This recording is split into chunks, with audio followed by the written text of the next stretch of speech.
একটি ওয়াদা ছিল ফ্যামিলি কার্ড।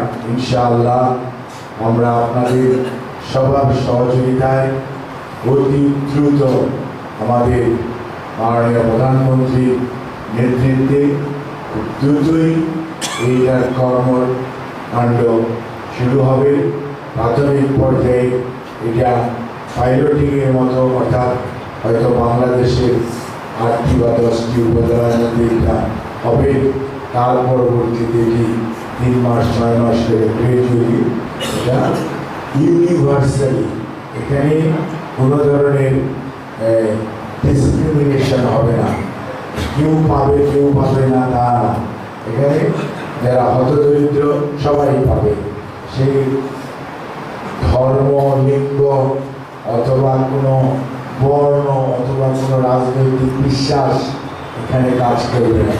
শুধুমাত্র উনি একজন পরিবারের প্রধান মহিলা, এটাই হবে বিবেচ্য বিষয়। কাজেই এটার উপরে ইউনিভার্সাল আর কি, টার্গেট ওরিয়েন্টেড না। কাজে এখানে ইনশাআল্লাহ কোনো ধরনের আপনার কনফিউশন বা এম্বিগুইটি থাকবে না।